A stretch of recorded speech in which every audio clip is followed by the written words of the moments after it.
Hello everyone, welcome to Adinsa Guru. I hope you all are doing well. Let's start the Hindu editorial analysis.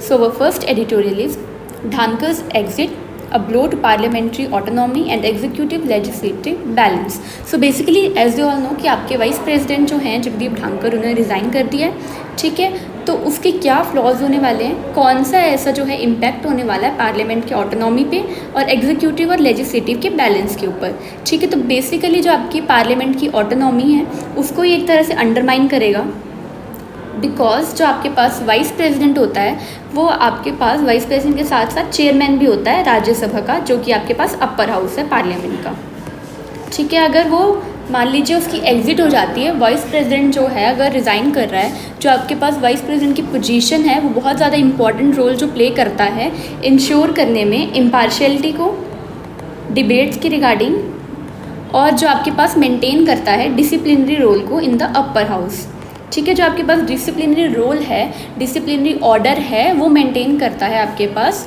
Vice president, क्योंकि वो क्या है, chairman है आपके पास राज्यसभा का, और साथ में जो है इम्पार्शियलिटी को इंश्योर कर रहा है डिबेट्स में, ठीक है। अगर वो एग्जिट करता है तो क्या होगा, एक तरह से आप वीकन कर रहे हो जो आपके पास चेक्स हैं, जो क्या करते हैं आपके पास सेफ गार्ड करते हैं इंडिपेंडेंस ऑफ लेजिस्लेचर को।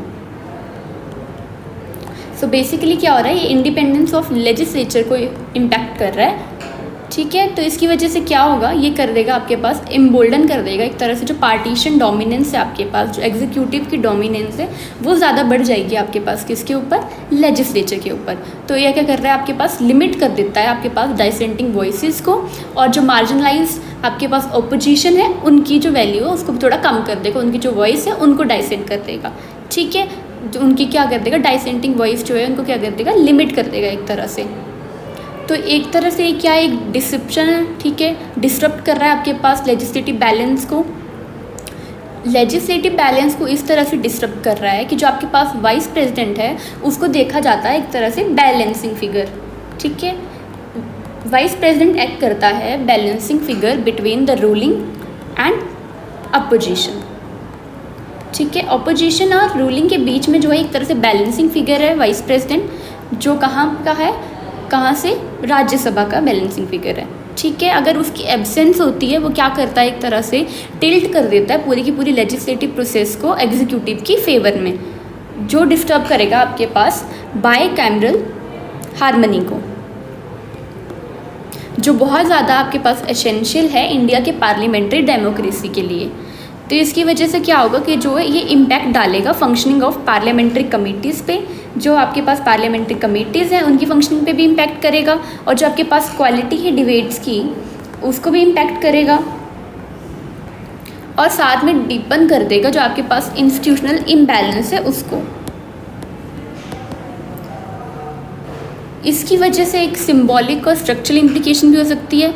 अगर जो एग्ज़िट है उसकी वजह से पॉलिटिकल प्रेशर की वजह से हुआ है, ठीक है, तो क्या करता है एक तरह से डेंजरस है प्रेसिडेंट जो है वो सेट कर रहा है, जहाँ पे जो आपके पास कॉन्स्टिट्यूशनल ऑफिस हैं वो वल्नरेबल है एक्सटर्नल इन्फ्लुएंस के। अगर जो एग्ज़िट है वाइस प्रेसिडेंट की वो पॉलिटिकल प्रेशर की वजह से हुई है, तो एक तरह से डेंजरस प्रेसिडेंट जो सेट कर रहा है, जिसकी वजह से क्या हो रहा है, जो कॉन्स्टिट्यूशनल ऑफिसेज हैं वो वल्नरेबल हो रहे हैं एक्सटर्नल इन्फ्लुएंस के, ठीक है। ये क्या कर देता है, इरोड कर दे रहा है पब्लिक फेथ को, जो पब्लिक की फेथ है न्यूट्रलिटी ऑफ कॉन्स्टिट्यूशनल अथॉरिटीज़ में, उसको जो एक तरह से क्या करेगा, इरोड करेगा, जो एक तरह से एंड में क्या कर देगा, रिजल्ट ये निकलेगा कि जो आपकी डेमोक्रेटिक इथोस है पार्लियामेंट की उसको जाके डिस्टर्ब कर देगा। जो आपके पास एडिटोरियल है उसमें यही कहा गया है, जो आपके पास कॉन्स्टिट्यूशनल रोल है वाइस प्रेसिडेंट का एज़ पर द आर्टिकल 63, जो वाइस प्रेसिडेंट है वो सेकंड हाईएस्ट कॉन्स्टिट्यूशनल अथॉरिटी है आपके पास, और वो सर्व करता है as ex official chairman of Rajya Sabha, that is upper house of parliament. Vice president जो है वो रिस्पॉन्सिबल है मेंटेन करने के लिए इम्पार्शियलिटी को और इंश्योर करने के लिए proper conduct of the upper house. अगर जो आपके पास वाइस प्रेसिडेंट का रेजिग्नेशन है उसके लिए प्रोसीजर है as per the article 67 clause B, जो वाइस प्रेसिडेंट है वो रिज़ाइन करता है according to the article 67 clause B from the presidency. Significance क्या है आपके पास धानकर के रिजिग्नेशन की। सो फर्स्ट वाइस प्रेसिडेंट होंगे इंडियन हिस्ट्री के जो रिज़ाइन कर रहे हैं एब्रप्टली, कोई भी एलिवेशन नहीं दी गई है, जिसको प्रेसिडेंट की पोस्ट के लिए, ठीक है, उनको क्या किया है, एलिवेट नहीं किया गया है प्रेसिडेंट की पोस्ट के लिए। एक तरह से सेट कर रहा है एक न्यू कॉन्स्टिट्यूशन प्रेसिडेंट, और साथ में रेज कर रहा है क्वेश्चंस की जो ऑटोनॉमी है आपकी कॉन्स्टिट्यूशनल ऑफिसेज की, उनके रिगार्डिंग हाईलाइट करता है आपके पास जो टेंशन चल रही है एग्जीक्यूटिव और लेजिस्लेटिव के बीच में, ठीक है, और पार्टिकुलरली जो आपके पास सेंसिटिव जुडिशियल इश्यूज हैं उनके रिगार्डिंग। कॉन्फ्लिक्ट क्या है आपके पास एग्जीक्यूटिव के रिगार्डिंग, तो जो आपके पास वाइस प्रेसिडेंट का स्टांस होता है जुडिशियल अकाउंटेबिलिटी पे और इम्पीचमेंट ऑफ जजेस के रिगार्डिंग, जैसे कि दिल्ली हाई कोर्ट जज हो गया, ठीक है, वो एक तरह से कोलिजन में डाल रहा है गवर्नमेंट के साथ। ये एक तरह से डेमोन्स्ट्रेट कर रहा है आपके पास कि जो आपकी पार्लियामेंट्री रूल्स हैं और एग्जीक्यूटिव इंटरेस्ट जो है वो क्लैश कर रहे हैं, उनकी वजह से क्या हो रहा है, जो इंस्टीट्यूशनल इंडिपेंडेंस है वो अपहेल्ड हो जा रही है। नेक्स्ट आ जाइए पार्लियामेंट्री डेमोक्रेसी कंसर्न। कौन कौन से कंसर्न है पार्लियामेंट की डेमोक्रेसी के रिगार्डिंग। सो जो रेजिग्नेशन है वो वीकर कर रहा है राज्यसभा के रोल को, जो आपके पास रिविजनरी चैम्बर है एक तरह से, और रेज कर रहा है क्वेश्चंस जो आपके पास एग्जीक्यूटिव की डोमिनेंस है ओवर द पार्लियामेंट उसके लिए, ठीक है, ऐड कर रहा है ग्रोइंग परसेप्शन ऑफ पार्टीशनशिप को जो आपके पास प्रिसाइडिंग ऑफिसर्स है उनके रिगार्डिंग, और रिड्यूस करता है ट्रस्ट को न्यूट्रलिटी में। जुडिशियल अकाउंटेबिलिटी और कॉन्स्टिट्यूशनल बैलेंस। सो जजेस का जो रिमूवल होता है वो प्रोसेस होता है as per the article 124 clause 4 and 217 article, जिसमें आपको लेजिस्लेटिव जो मोशन है वो पास करना पड़ता है, ठीक है, और आपको स्पेशल मेजोरिटी चाहिए होती है। स्पेशल मेजोरिटी का मतलब है कि मोर देन 50% जो मेंबर्स हैं जो प्रेजेंट हैं और वोट कर रहे हैं उनका आपको वोट चाहिए, ठीक है, और साथ में क्या चाहिए, जनरली हम इसको बोलते हैं 2/3 of the members present and voting. तो आपको क्या चाहिए, अगर जज का रिमूवल है तो आपको उसमें लेजिस्लेटिव एक्शन मोशन पास करना पड़ेगा और आपको स्पेशल मेजॉरिटी चाहिए उसके लिए। स्पेशल मेजॉरिटी मतलब more than 50% of those members present plus voting, ठीक है। जो आपके पास धानकर की एक्सेप्टेंस है मोशंस के लिए, इवन जो आपके पास ओपोजिशन एमपीज़ है उनके, तो एक तरह से कंसिस्टेंट रही है पार्लियामेंट्री प्रोसीजर के लिए, ठीक है। तो बट क्या है, वो पॉलिटिकली सेंसिटिव है, क्योंकि जो आपके पास रूलिंग पार्टी है, अगर आप ओपोजिशन के मोशन जो है एक्सेप्ट कर रहे हो तो वो क्या करेगा, इम्पैक्ट डालेगा आपकी एग्जीक्यूटिव के ऊपर, और एग्जीक्यूटिव को अच्छा नहीं लगेगा, ठीक है। तो एक तरह से क्या है, फोर्स बोल सकते हो आप। जो आपके एक्शन रहे हैं वाइस प्रेसिडेंट के, वो हाईलाइट करते हैं जो ऑन गोइंग डिबेट्स हैं आपके जुडिशियल इंडिपेंडेंस के लिए, रिगार्डिंग जुडिशियल इंडिपेंडेंस एंड जो लेजिस्लेटिव ओवरसाइट रही है उसके लिए। नेक्स्ट आ जाइए, इम्प्लीकेशन क्या है सेपरेशन ऑफ पावर के लिए, ठीक है। सेपरेशन ऑफ पावर जो है बहुत ज़्यादा इंपॉर्टेंट है किसी भी कंट्री को चलाने के लिए। जो आपके पास बैलेंस जो है लेजिस्लेचर का, एग्जीक्यूटिव का और जुडिशरी का, वो आप सेपरेशन ऑफ पावर से ही मेंटेन कर सकते हैं। बट ये जो सिचुएशन है आपके पास, ये रिफ्लेक्ट कर रही है जो इरोजन है आपके पास बैलेंस में लेजिस्लेचर, एग्जीक्यूटिव और जुडिशरी के। ये एक तरह से रेज कर रहा है बहुत बड़ा क्वेश्चन कि क्या कॉन्स्टिट्यूशनल फंक्शनरीज जो हैं वो इंडिपेंडेंटली काम कर सकते हैं बिना किसी फेयर के, बिना किसी पॉलिटिकल रिपरकशन के। ऐसे इंस्टांस जो है वो डिस्करेज कर सकता है फ्यूचर प्रिसाइडिंग ऑफिसर्स को, ताकि वो न्यूट्रल जो मेजर है वो ना लें, रूल बेस्ड डिसीजन जो है वो ना दें। कंट्रोवर्सीज कौन सी आपके पास, धनकर के टेन्योर के रिगार्डिंग। तो जो धनकर ने क्वेश्चन करा था सेकुलर एंड सोशलिस्ट टर्म्स के रिगार्डिंग जो कॉन्स्टिट्यूशन में ऐड करी गई थी 42nd कॉन्स्टिट्यूशनल अमेंडमेंट एक्ट से, वो एक तरह से सिग्नल कर रहा है अलाइनमेंट विद आइडियोलॉजिकल डिबेट्स। जो अपोजिशन के मोशन हैं उनके रिमूवल के रिगार्डिंग वो अनप्रेसिडेंटेड थे, इंडिकेट कर रहा है एक तरह से क्या, डीप पॉलिटिकल पोलराइजेशन को जो है इंडिकेट कर रहा है। रेलिवेंस कौन सी आपके पास इस टॉपिक की रिगार्डिंग यूपीएससी जीएस पेपर 2।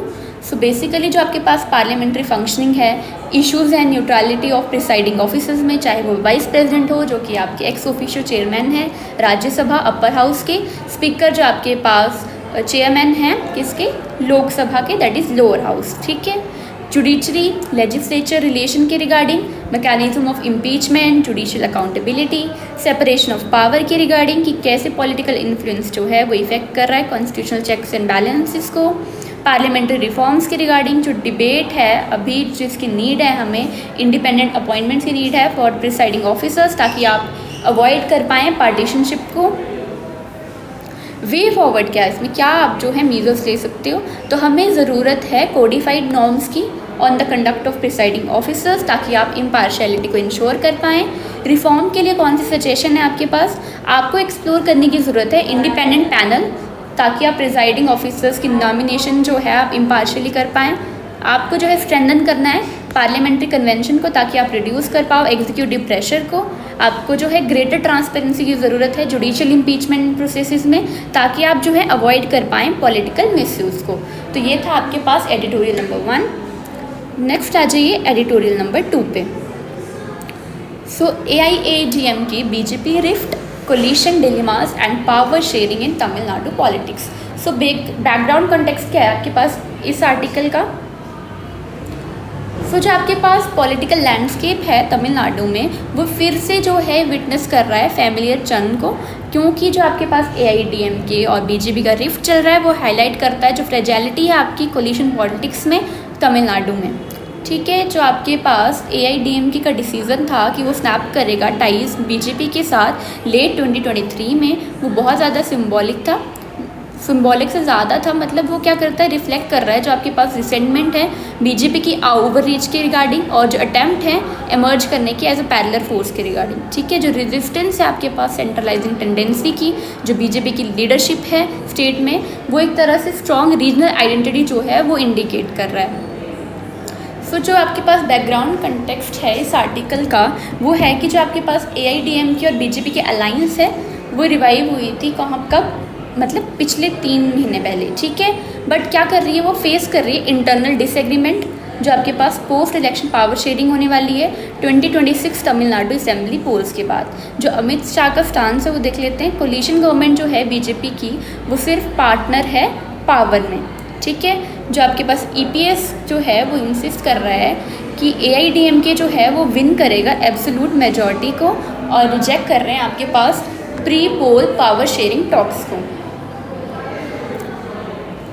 सो की पॉलिटिकल डायनेमिक्स क्या है इसमें, कि जो तमिलनाडु की यूनिक पॉलिटिकल लैंडस्केप है, जो स्टेट पॉलिटिक्स है, वो रीजनल पार्टीज जो है डोमिनेट कर रही हैं। DMK हो गया, AIADMK हो गया, जब से आपके पास डिक्लाइन हुई है कांग्रेस की इन द 1960s।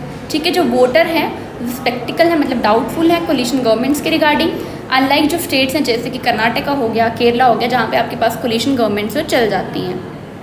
नेक्स्ट आ जाइए कि AIADMK और जो DMK है आपके पास, वो हिस्टोरिकली जो है प्रेफर करती हैं सिंगल पार्टी रूल को, डिस्पाइट अगर आपके पास इलेक्टोरल लाइज हैं तब भी। ठीक है, एब्सोल्यूट मेजॉरिटी मेंशन करी गई है आपके पास। एब्सोल्यूट मेजॉरिटी का मतलब है कि more than half of the total number of seats cast और ऑल द सीट्स। ठीक है, बेसिकली जो आपके पास हाफ से ज़्यादा जो हो वो वोट चाहिए आपको, उसे कहेंगे हम एब्सोल्यूट मेजॉरिटी। नेक्स्ट आ जाइए, और ये बात याद रखनी है आपने कि एब्सोल्यूट मेजॉरिटी में जो है हम ये नहीं काउंट करते कि कितने मेंबर प्रेजेंट थे। ठीक है, जैसे कि हम स्पेशल मेजॉरिटी में काउंट करते हैं present and voting, but absolute majority में सिर्फ majority of more than 50% of the legislative bodies total membership. ठीक है, मतलब टोटल मेंबर्स में से हाफ से ज़्यादा। नेक्स्ट आ जाइए, की पॉलिटिकल डायनेमिक्स कौन से हैं।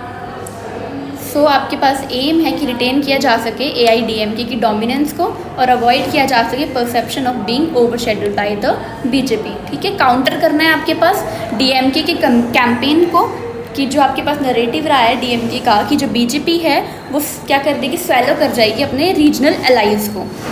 ठीक है, नेक्स्ट आ जाइए कि आपको पॉसिबिलिटी जो है शिफ्टिंग अलाइंस की उसको ओपन रखना है। ठीक है, और क्या करना है, न्यू रीजनल फोर्सेस जो हैं वो ज़्यादा अट्रैक्शन जो है गेन कर रही हैं, तो उसके ऊपर भी आपको ध्यान रखना है। जैसे कि आपके पास एक्टिव विजय की TVK पार्टी है। नेक्स्ट आ जाइए, जो बीजेपी की सदन स्ट्रेटेजी रही है, जो बीजेपी है अंडर अमित शाह, वो काम कर रही है कि एक्सपैंड किया जा सके उसके सदन फुटप्रिंट को, जहाँ पे उसकी प्रेजेंस जो है वीक है। ठीक है, जो आपके पास कोलिशन है AIADMK के साथ, वो क्रिटिकल है बीजेपी की 2026 स्टेट इलेक्शन स्ट्रेटेजी के लिए, बट साथ में किसके लिए भी इम्पॉर्टेंट है, लोकसभा की जो एम्बिशन है बीजेपी की in the Tamil Nadu. So challenges कौन से अलायंस के लिए? लीडरशिप अनसर्टेनिटी है। जो शाह है उन्होंने रिसेंटली कहा है कि एआईडीएमके की जो लीडरशिप है इंस्टेड ऑफ ईपीएस की लीडरशिप को वो कंसिडर करेंगे, ठीक है, जो रिफ्लेक्ट करता है आपके पास बीजेपी की कॉशियस स्टांस को, ठीक है। कैडरे कोऑर्डिनेशन, जो आपके पास क्लियर पावर शेयरिंग टर्म जो है वो नहीं इंडिकेट करी गई हैं। जो पार्टी के कैडरेज हैं ग्रास रूट लेवल पे उनके बीच में क्या है, मे बी जो है कोहीजन नहीं है, ठीक है, जो हर्ट कर रहा है आपके पास इलेक्टोरल कैंपेन्स को। जो एआईडीएमके की इंटरनल राइवलरी चल रही हैं, जैसे कि ईपीएस है वो फेस कर रहा है factional pressure within the AIADMK, ठीक है, जो क्या करता है एक तरह से वरी कर रहा है उनको बीजेपी के ग्रोइंग इन्फ्लुएंस के रिगार्डिंग। नेक्स्ट आ जाइए कि इम्प्लीकेशन क्या होने वाले हैं तमिलनाडु के पॉलिटिक्स के रिगार्डिंग। जैसे कि न्यू प्लेयर्स अराइज हो रहे हैं, एक्टर विजय की पार्टी हो गई, तमिलगा वेट्री खजगम टीवी के, ठीक है, वो क्या कर सकता है आपके पास वोट शेयर जो उसको अल्टर करेगा, जो आपके पास फोर्स कर देगा रिकैलकुलेशन इन अलायंस को। जो बीजेपी की वोट शेयर रही है अप्रॉक्स 6 to 7% रही है तमिलनाडु में, जो इनफ नहीं है सीट्स जीतने के लिए इंडिपेंडेंटली, इसलिए जो रीजनल अलायंसेस है वो बहुत ज़्यादा इंपॉर्टेंट है बीजेपी के लिए। जो डीएमके की एडवांटेज है, डीएमके की एडवांटेज ये है कि वो करंटली पावर में है तमिलनाडु में और क्या कर सकता है एक तरह से एक्सप्लॉइट कर सकता है रिफ्ट को विद इन द एनडीए, ताकि वो कंसोलिडेट कर पाए डोमिनेंस को अपनी। फ्यूचर ऑफ कोलिजन पॉलिटिक्स क्या रहेगा इंडिया में? बेसिकली जो बीजेपी है वो इंसिस्ट कर रहा है कोलिशन गवर्नमेंट पे, बट इसके लिए इसकी वजह से क्या हो सकता है, एक न्यू प्रेसिडेंट जो है वो सेट हो सकता है तमिलनाडु में। जो आपके पास चैलेंजिंग डिकेड्स रहे हैं सिंगल पार्टी रूल ट्रेडिशन के, उसको इम्पैक्ट करेगा और उसमें चेंज देखने को मिल सकता है हमें न्यू ईयर फ्यूचर में। नेक्स्ट आ जाइए यूपीएससी रेलिवेंट कौन सी बातें जो आपको याद रखनी है, ठीक है, तो रोल याद रखना है आपने रीजनल पार्टीज़ का। जो तमिलनाडु एग्जाम्पलीफाई कर रहा है राइज ऑफ रीजनलिज्म को, ठीक है, जो शेप कर रहा है फेडरल डायनेमिक्स को और नेशनल पार्टी स्ट्रेटेजी को। इम्पॉर्टेंट है अंडरस्टैंड करने के लिए सेंटर स्टेट रिलेशंस को और कोलिशन पॉलिटिक्स को इंडियन फेडरलिज्म में। जो इलेक्टोरल अलाइंसेस हैं और पावर शेयरिंग है उनके रिगार्डिंग ये है कि हाईलाइट कर रहा है नेगोशिएशन चैलेंजेस जो होती हैं नेशनल और रीजनल पार्टीज़ के बीच में। यूज़फुल है आपके पास एसेस के रिगार्डिंग, जैसे कि regional aspiration versus national integration हो गया, या फिर फेडरलिज्म एंड कोलिशन पॉलिटिक्स हो गया। पॉलिटिकल कम्युनिकेशन के रिगार्डिंग ये आपको इंडिकेट कर रहा है कि जो वोटर परसेप्शन है तमिलनाडु में वो शेप हो रही है नरेटिव जो है आपके पास, जो रीजनल प्राइड के अराउंड जो नरेटिव है उनकी वजह से, और जो आपके पास रेजिस्टेंस है नेशनल पार्टी डोमिनेंस की रिगार्डिंग उसकी वजह से। नेक्स्ट आ जाइए वे फॉरवर्ड क्या है। प्री पोल क्लैरिटी की ज़रूरत है, ठीक है, जो आपके पास बीजेपी और एआईडीएमके जो है उनको फाइनलाइज करने की ज़रूरत है अपनी सीट शेयरिंग को और पोस्ट पोल गवर्नेंस स्ट्रेटजीज़ को, ताकि जो है अवॉइड किया जा सके जो कन्फ्यूज़न है among the cadres. Grass root mobilization की ज़रूरत है, जो बोथ पार्टीज़ है उनको ज़रूरत है कि वो जॉइंट आउटरीच जो है वो कंडक्ट करें, ताकि आप काउंटर कर पाएँ डीएमके के स्ट्रॉन्ग नेटवर्क को। बैलेंस करने की ज़रूरत है पावर इक्वेशन को, जो बीजेपी है उसको अवॉइड करने की ज़रूरत है कि वो अपनी जो डोमिनेंस उसको कम करे, और जो एआईडीएमके है उसको एक्नॉलेज करना है अपनी डिक्लाइनिंग इंडिपेंडेंट स्ट्रेंथ को। अल्टरनेटिव स्ट्रेटजीज़ ये हो सकती हैं कि अगर अलाइंस टेंशन जो है बढ़ रही हैं तो आप न्यू अलाइंस की तरफ जो है शिफ्ट कीजिए अपनी पॉलिटिकल इक्वेशंस को। सो बेसिकली जो है कोलिजन जो डिलेमा है वो यही है कि बीजेपी जो है डिलेमा फेस कर रहा है कि उसको जो है कॉन्टेस्ट करना चाहिए अलोन, या तो उसको रिस्क कर देना चाहिए मार्जिनलाइजेशन को, या तो उसको अलाइज बनाने चाहिए विद द लिमिटेड रीच, ठीक है। जो एआईडीएमके है आपके पास उसमें कैडरे स्ट्रेंथ तो है, बट वो चैलेंजेस फेस कर रहा है रिगार्डिंग द मोबिलाइजिंग सपोर्ट। अब विदाउट बीजेपी अगर उसको रिसोर्स बैकिंग नहीं देती है और नेशनल नैरेटिव नहीं देती है तो एआईडीएमके के लिए भी ये बहुत ज़्यादा मुश्किल होने वाला है। जो दोनों पार्टीज़ हैं उनको में क्या हो रहा है कि जो लिमिट्स हैं आपके पास आइडियोलॉजिकल कंपैटिबिलिटी में वो देखने को मिल रही हैं हमें, स्पेशली जो आपके पास द्रविडन इथोस वाली स्टेट है तमिलनाडु, जहाँ पे तमिल आइडेंटिटी पॉलिटिक्स डोमिनेट करती है, उस स्टेट में दोनों पार्टीज़ के लिए जो है उनकी जो आइडियोलॉजी में डिफरेंसेस हैं वो जो है उनके लिए डिफ़िकल्टीज़ को बढ़ा रहे हैं। नेक्स्ट आ जाइए कि जो पावर शेयरिंग है तमिलनाडु में उसमें क्या इम्पैक्ट पड़ रहा है। जो आपके पास तमिलनाडु जो है उसका जो पॉलिटिक्स रहा है हिस्टोरिकली उसमें सिर्फ बायपोलैरिटी रही है, मतलब DMK versus AIADMK. So recent years में जैसे कि बीजेपी ने कोशिश करी है कि अपना इंजीनियर स्पेस जो है वो अपना जो है बनाए, अपनी स्पेस जो है वो बनाए, चाहे वो कल्चर कैंपेन्स की बदौलत करे या फिर वेलफेयर मैसेजिंग की वजह से करे या नेशनलिस्टिक रिटोरिक की वजह से करे। हाउएवर जो आपके पास लैक है ग्रास रूट प्रेजेंस का साथ में जो परसीव्ड आउटसाइडर स्टेटस है आपका बीजेपी का, वो उसकी जो डीपर इंटीग्रेशन है उसको हिंडर कर रहा है। अगर आपके पास जेन्युइन पावर शेयरिंग मैकेनिज्म नहीं होगा, म्यूचुअल रिस्पेक्ट नहीं होगी, ऐसी जो अलायंसेस हैं वो कोलैप्स कर जाएंगी अंडर द स्ट्रेटेजिक और आइडियोलॉजिकल वेट। सो बेसिकली जो आपके पास रिफ्ट है वो आपके पास बता रही है कि जो आपके पास कोलिशन है, अगर उनमें आइडियोलॉजिकल और कल्चरल जो रेजोनेंस नहीं है तो वो क्या होंगी, शॉर्ट लिव्ड होंगी, एक तरह से बहुत जल्दी जो है कोलैप्स कर जाएंगी। किसी भी नेशनल पार्टी के लिए तमिलनाडु में कोलिशन बनाना जो है उसके लिए उसे ह्यूमिलिटी की ज़रूरत है, रीजनल सेंसिटिविटी की ज़रूरत है। जैसे कि हमें पता है कि वहाँ पे द्रविड़न कल्चर है, तमिल स्पीकिंग लोग हैं, तो आपको जो है रीजनल सेंसिटिविटी की ज़रूरत है। साथ में जो है विलिंगनेस होनी चाहिए कि आप जो है रीजनल जो पार्टीज़ हैं उनको जो है प्राइमेसी दें। ठीक है, जो 2026 के असेंबली इलेक्शन होने वाले हैं वो एक तरह से टेस्ट होने वाला है AIADMK के लिए कि वो क्या रिगेन कर पाएगा मोमेंटम को अकेले, या फिर जो है उससे जो है कोलिशन जो है उसको बनाने की ज़रूरत पड़ेगी, या तो उसके पास फ्रेगमेंटेशन हो जाएगी अपोजिशन स्पेस की जो उसे हेल्प करेगा, जो क्या करेगा आपके पास DMK को हेल्प करने वाला है उसकी डोमिनेंस जो है उसको कंसोलिडेट करने के लिए।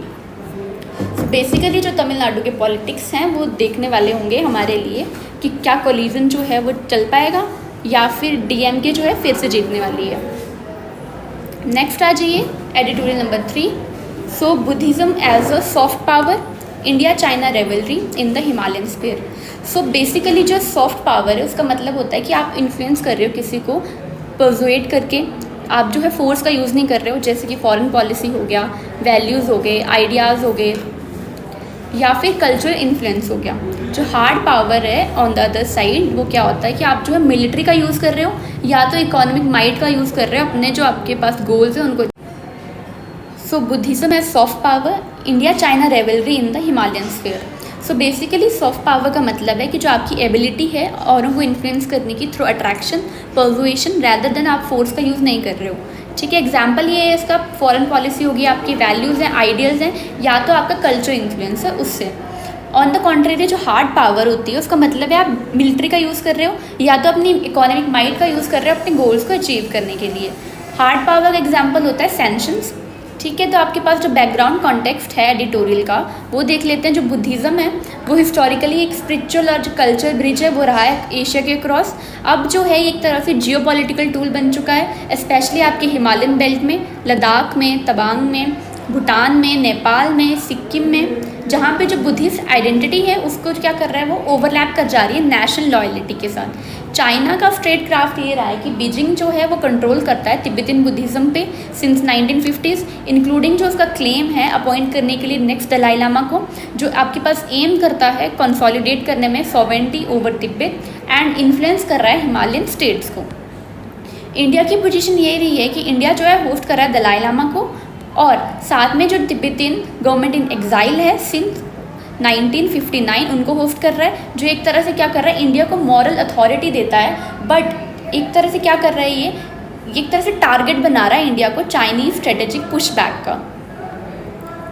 नेक्स्ट आ जाइए, चाइना की स्ट्रेटेजी जो है बुद्धिज़्म एज स्टेट क्राफ्ट वो क्या है, स्टेट सैंक्शन री इनकारनेशन है। 2007 की जो रेगुलेशन है चाइना की कि all Tibetan living Buddhas must have state approval, मतलब जितने भी तिब्बतन लिविंग बुद्धास हैं उनको क्या चाहिए, चाइना का अप्रूवल चाहिए। ठीक है, जो चाइना है वो एम करता है अपॉइंट करने के लिए उसका अपना दलाई लामा आफ्टर द 14 दलाई लामा, जो करंटली धर्मशाला इंडिया में रह रहे हैं, जिनकी एज 90 है अभी करंटली। जो बुद्धिस्ट डिप्लोमेसी है, जो बिल्डिंग मोनेस्ट्रीज़ है या फिर वो क्या कर रहा है, रोड बिल्ड कर रहा है, श्राइन बिल्ड कर रहा है तिब्बत में और नेबरिंग रीजन में स्टेट फंडिंग के साथ, वो एक तरह से डिप्लोमेसी कर रहा है, अपनी बुद्धिस्ट डिप्लोमेसी मेंटेन कर रहा है, डाटाबेस ऑफ रिकॉग्नाइज्ड री इनकारनेट लामास, ताकि वो कंट्रोल कर पाए रिलीजियस नरेटिव्स को। जो कल्चर इन्फ्लुएंस है, हैवी इन्वेस्टमेंट कर रहा है आपके पास चाइना लुम्बिनी में, जो बुद्धा का बर्थ प्लेस है नेपाल में, जो क्या एक तरह से सॉफ्ट पावर हब बन रहा है चाइना के लिए। यूज़ कर रहा है वो बुद्धिस्ट कॉन्फ्रेंसेस का और एक्सचेंजेस का, ताकि इन्फ्लुएंस कर पाए मॉन्क्स को जितने भी भूटान में हैं, नेपाल में हैं या फिर लद्दाख में। तो ये क्या कर रहा है, चाइना अपनी सॉफ्ट पावर डिप्लोमेसी का यूज़ कर रहा है बुद्धिस्ट जो बुद्धिज़्म है आपको उसको जो है वेपन बना के। नेक्स्ट आ जाइए, इंडिया का रिस्पॉन्स क्या है बुद्धिज़्म है सॉफ्ट पावर पे, ठीक है। तो जो आपके पास इंडिया है वो होस्ट कर रहा है दलाई लामा को, जो एक तरह से क्या है कॉर्नर स्टोन है इंडिया की मॉरल डिप्लोमेसी का और कल्चरल आउटरीच का। जो बुद्धिस्ट सर्किट्स हैं और हेरिटेज डिप्लोमेसी वो क्या है कि जो डेवलपमेंट हो रही है बुद्धिस्ट पिलग्रिमेज सर्किट्स की, जैसे बौद्ध गया हो गया, सारनाथ हो गया, जो इंटरनेशनल बुद्धिस्ट कन्क्लेव्स हैं आपकी, टू प्रोजेक्ट इंडिया को क्या करना है बर्थ प्लेस ऑफ बुद्धा। मतलब जो इंटरनेशनल बुद्धिस्ट कन्क्लेव्स हैं जो क्या करना चाहती हैं इंडिया को प्रोजेक्ट करना चाहती हैं as a birth place of Buddha. Gaps क्या है इंडिया की स्ट्रेटेजी में कि इंडिया के जो एफर्ट्स हैं वो अभी भी फ्रेगमेंटेड हैं, जिसमें लैक हो रहा है आपके पास सेंट्रलाइज विजन नहीं है, जैसे कि चाइना के विजन है बुद्धिस्ट स्टेट क्राफ्ट को रिगार्डिंग।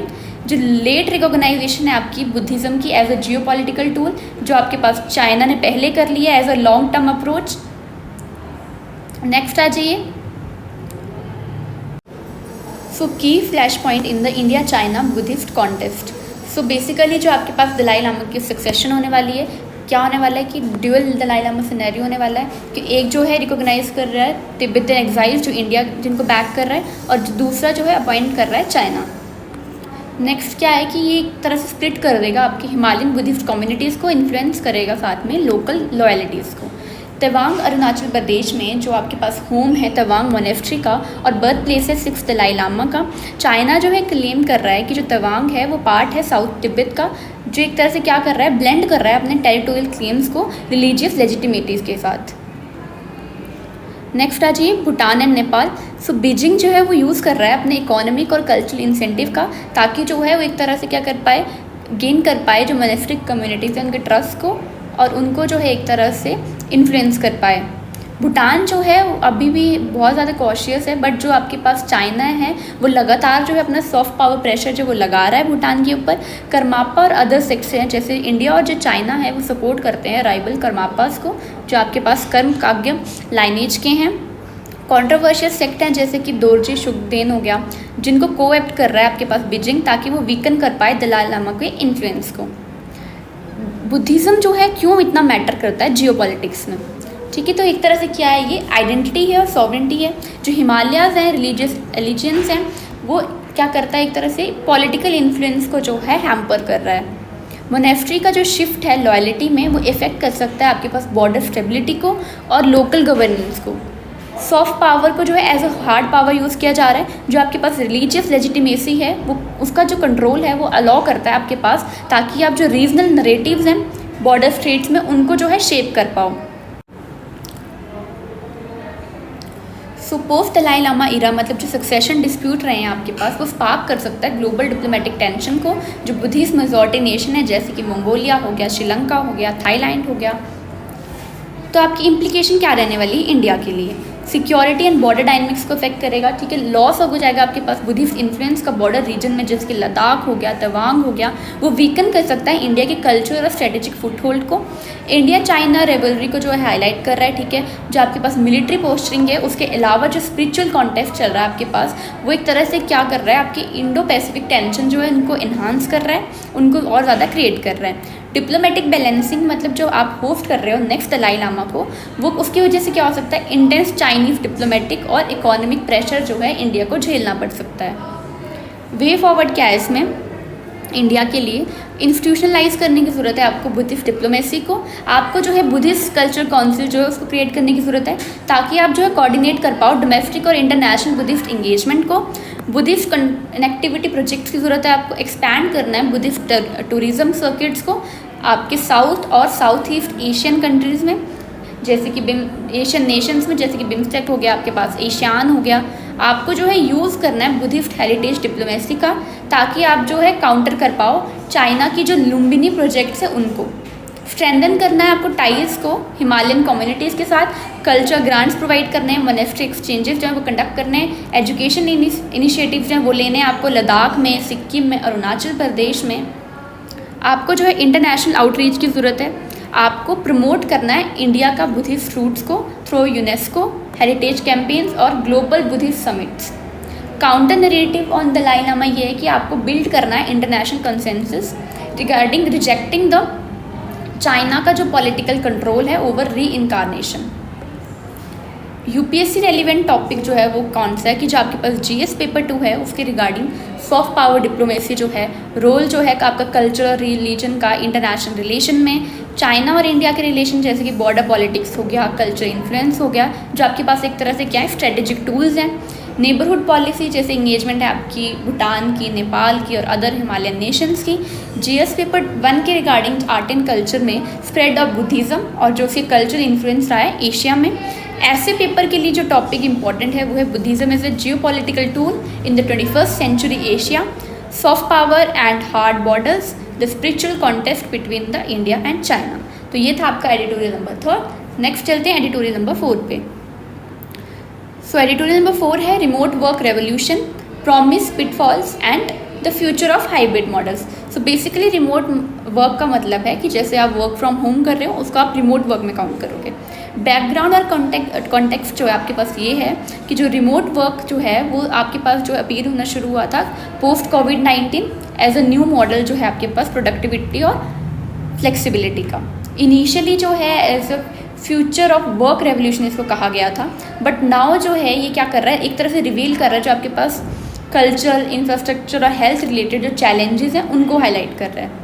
जो ग्लोबल सर्वे करा गया था आपके पास वर्किंग अरेंजमेंट का 2024-25 वो आपके पास शो कर रहा है जो गैप है आपके पास desired remote days that is 2.5 per week, 2.6 पर वीक, और जो आपके पास एक्चुअल रिमोट डेज हैं 1.27 पर वीक।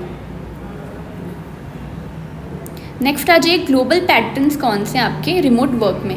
तो हाई अडॉप्टेशन रीजन है जैसे कि यूएस हो गया, यूके हो गया, कनाडा हो गया, एवरेज 1.6 डेज पर वीक। लो अडॉप्शन है आपके पास एशिया में, इंडिया में, चाइना में, जापान में, साउथ कोरिया में 1.1 डेज पर वीक ड्यू टू किसकी वजह से कल्चर एम्फोसिस जो है आपके पास प्रेजेंटिज्म में, जैसे कि फिजिकल ऑफिस प्रेजेंस जो है वो ज़रूरी है, जो क्या करता है आपके पास डिसिप्लिन और लॉयल्टी को सिग्नल करता है। ठीक है, जो आपके पास इंफ्रास्ट्रक्चर गैप्स हैं, क्रैम्प्ड होम्स है, अनरिलायबल इंटरनेट है। अफ्रीका और लैटिन अमेरिका में जो आपके पास मॉडरेट अडॉप्शन है, बट क्या हो रहा है उनके पास वो फेस कर रहे हैं डिजिटल डिवाइड इश्यूज़ को, क्योंकि वहाँ पे क्या इतनी ज़्यादा डिजिटल लिटरेसी नहीं है। जेंडर डायमेंशन क्या है आपके पास रिमोट वर्क के। सो वुमेन एंड रिमोट वर्क के रिगार्डिंग ये कि जो वुमेन जो हैं स्पेशली जो मदर्स हैं उनको क्या ज़रूरत है कि वो मोर जो है रिमोट डेज होने चाहिए उनके पास, 2.66 पर वीक होना चाहिए ताकि जो है वो मैनेज कर पाएँ अपनी केयर गिविंग रिस्पॉन्सिबिलिटी को, जो एक तरह से रेज करता है क्रिटिकल क्वेश्चन कि क्या ये जो एम्पावरमेंट है या फिर ये क्या है एक तरह से रिफ्लेक्शन है अनइक्वल डोमेस्टिक लेबर बर्डन्स का। जो मेंस का पर्सपेक्टिव है इसके रिगार्डिंग ये है कि जो मेन हैं पार्टिकुलर जो चाइल्डलेस हैं वो सीख करते हैं रिमोट वर्क को अपनी फ्रीडम के लिए, हॉबीज़ के लिए या फिर वर्क लाइफ बैलेंस के लिए, ना कि किसी केयर गिविंग के लिए। जो यूरोप है वहाँ पे जो मेन हैं वो रिपोर्ट करते हैं slightly higher remote work days than women, किसकी वजह से। सो चैलेंजेस क्या हैं आपके रिमोट वर्क के रिगार्डिंग। एम्प्लॉयर की हेजिटेशन, जैसे कि कंसर्न है आपके पास टीम कोहीजन के रिगार्डिंग, ओवरसाइट के रिगार्डिंग, इनोवेशन के रिगार्डिंग। जो इंडस्ट्रीज़ हैं वो लैक करती हैं आपके पास डिजिटल इंफ्रास्ट्रक्चर, जिसकी वजह से क्या हो रहा है एक तरह से जो है पुश बैक मिल रहा है आपको एम्प्लॉयर की तरफ से। हेल्थ इश्यूज़ कौन से हैं कि फिजिकल बैक एक हो सकता है, हेडेक हो सकता है, आई स्ट्रेन हो सकता है क्योंकि आप जो है डिजिटल मोड में कर रहे हो, दैट इज़ आप कंप्यूटर यूज़ कर रहे हो, लैपटॉप यूज़ कर रहे हो, फ़ोन यूज़ कर रहे हो, उसकी वजह से क्या होगा आई स्ट्रेन होगा, पुअर एर्गोनॉमिक्स होगी आपके पास। ठीक है, मेंटल ये कि आइसोलेशन कर रहा है आपकी तरफ एक तरह से, ठीक है, ब्लर कर रहा है आपके वर्क लाइफ बाउंड्रीज़ को और बर्न आउट कर रहा है साथ में। प्रोडक्टिविटी पैराडॉक्स ये है कि वाइल आपका जो रिमोट वर्क है वो रिड्यूस करता है कम्यूटिंग स्ट्रेस को, बट जो कांस्टेंट अगर डिजिटल कनेक्शन होगा आपके पास वो क्या करेगा, फटीग कर देगा, मतलब एक तरह से थका देगा आप लोगों को। Hybrid work as a middle path. So basically हमें एक हाइब्रिड मॉडल की ज़रूरत है। अगर हाइब्रिड मॉडल होगा तो उससे क्या बेनिफिट होंगे आपके पास, कि आपको जो है कंबाइन करना है होम बेस्ड फ्लेक्सिबिलिटी को इन ऑफिस कोलैबोरेशन के साथ, जिसकी वजह से क्या होगा वो अलाउ करेगा एम्प्लॉयज़ की ऑटोनॉमी को और स्ट्रक्चर टीम वर्क को। एम्प्लॉयर की रिस्पॉन्सिबिलिटी क्या है कि उसको प्रोवाइड करना है स्टिपेंड्स को, ताकि जो आपके पास एर्गोनॉमिक सेटअप्स हैं उनके लिए क्लियर डिजिटल पॉलिसीज़ बनानी है, मेंटल हेल्थ सपोर्ट जो है वो प्रोवाइड करानी है। गवर्नमेंट का रोल इसमें ये है कि यूनिवर्सल ब्रॉडबैंड टैक्स इंसेंटिव होने चाहिए आपके पास होम ऑफिस अपग्रेड के लिए, अपडेटेड लेबर प्रोटेक्शन होने चाहिए रिमोट वर्कर्स के लिए। नेक्स्ट आ जाइए socio economic and policy implication. So for India क्या रहने वाली है और डेवलपिंग इकोनॉमीज़ के लिए क्या रहने वाली है। सो जो आपके पास रिमोट वर्क अडॉप्शन है वो उसको क्या हिंडर कर रहा है, आपके पास जो इंफ्रास्ट्रक्चर में गैप्स हैं, चाहे वो इंटरनेट हो जाए, पावर सप्लाई हो जाए, तो क्या एक तरह से चांस है आपके पास ताकि आप टैप कर पाओ रूरल टैलेंट को, अगर आप डिजिटल इंफ्रास्ट्रक्चर को क्या कर लेते हो, इम्प्रूव कर लेते हो। जेंडर इक्वालिटी कंसर्न ये है कि अगर आप जो है हाउस होल्ड लेबर डिस्ट्रीब्यूशन करते हो, उसको एड्रेस कर लेते हो, जो आपके पास रिमोट वर्क के रिस्क हैं, जो क्या कर देगा, एक तरह से रीइंफोर्स कर देगा आपके जेंडर स्टीरियोटाइप्स को, ना कि उनको क्या करेगा, सॉल्व करेगा। ठीक है, अगर आप हाउस होल्ड लेबर डिस्ट्रीब्यूशन को एड्रेस नहीं करते हो तो आपका रिमोट वर्क क्या कर देगा, एक तरह से जेंडर स्टीरियोटाइप्स को और ज़्यादा बढ़ा देगा। फ्यूचर क्या है आपके पास वर्क का, अगर आप शिफ्ट जो है ये कर देते हैं प्रॉपरली, तो इसकी वजह से क्या हो जाएगा, एवोल्यूशन हो जाएगा मेल आइडेंटिटीज़ का, और एक तरह से शिफ्ट देखने को मिलेगा आपको परसेप्शन में regarding the work life balance. UPSC relevant insights कौन सी हैं? सो जीएस पेपर 2 के रिगार्डिंग जो सोशल इश्यूज़ एंड गवर्नेंस में impact of remote work on gender equality, urban planning, social structures, government का जो रोल है प्रोवाइड करने में डिजिटल इंफ्रास्ट्रक्चर और लेबर प्रोटेक्शन, जीएस पेपर 3 के regarding economy and tech, digital economy and remote work ecosystem, hybrid models, telecommuting policies, importance of public private partnership for broadband expansion and digital inclusion. ऐसे paper के topics जैसे कि आपके पास future of work, balancing freedom and control in the digital age, is remote work empowering women और reinforcing traditional roles, hybrid work models, the new normal for a post pandemic economy. तो ये आपके पास UPSC के regarding कुछ insights हैं जो आपको याद रखनी है इस टॉपिक के रिगार्डिंग। नेक्स्ट आ जाइए कि वे फॉरवर्ड क्या है। आपको जो है इन्वेस्ट करना है डिजिटल इंफ्रास्ट्रक्चर में, high speed broadband affordable tech tools जो हैं वो आपको प्रोवाइड करने हैं होम ऑफिसेज़ के लिए। हेल्थ एंड एर्गोनॉमिक्स में आप ये कर सकते हो कि प्रमोट करना है आपको वर्क प्लेस वेलनेस प्रोग्राम्स को और एर्गोनॉमिक अवेयरनेस को। नेक्स्ट आ जाइए कि जेंडर सेंसिटिव पॉलिसीज़ जो हैं वो क्या कंडक्ट करनी है आपको, कि आपको इनक्रेज करना है शेयर्ड पेरेंटल रिस्पॉन्सिबिलिटीज़ को, और साथ में प्रोवाइड करना है फ्लेक्सिबल बट साथ में क्या होना चाहिए, नॉन डिस्क्रिमिनेटरी रिमोट ऑप्शन होनी चाहिए बोथ मेन एंड वुमेन के लिए। नेक्स्ट आ जाइए हाइब्रिड वर्क 2.0। आपको जो है टेलर इंडस्ट्री स्पेसिफिक मॉडल जो है वो कंडक्ट करने हैं, वो बनाने हैं। ठीक है, आपको इंडस्ट्री स्पेसिफिक मॉडल कंडक्ट करने हैं ताकि आप बैलेंस कर पाओ प्रोडक्टिविटी को, क्रिएटिविटी को और एम्प्लॉय वेलबींग को। नेक्स्ट आ जाइए पॉसिबल जो आपके पास यूपीएससी मेंस के क्वेश्चन जो हैं जो यहाँ से आने वाले हैं, जो या फिर यहाँ से आ सकते हैं। Is remote work a sustainable model for the future of labour.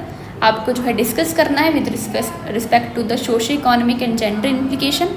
Evaluate करना है रोल ऑफ हाइब्रिड वर्क को ताकि आप इम्प्रूव कर पाएँ प्रोडक्टिविटी को और साथ में वर्क लाइफ बैलेंस को इंडिया में।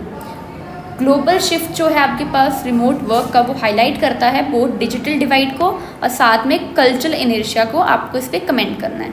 ठीक है, तो ये क्वेश्चन आ सकते हैं आपको बेसिकली। सो आपको एक वर्ड देखने को मिला है यहाँ बहुत ज़्यादा, एर्गोनॉमिक्स। सो बेसिकली ये होता है कि आप जो है स्टडी कर रहे हैं लोगों की एफिशिएंसी को उनके वर्किंग एनवायरनमेंट में। ठीक है, study of people's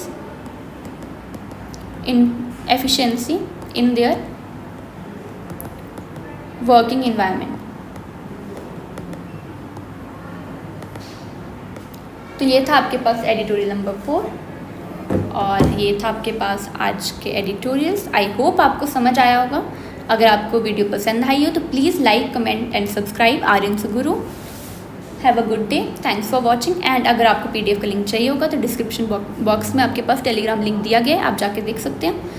have a good day.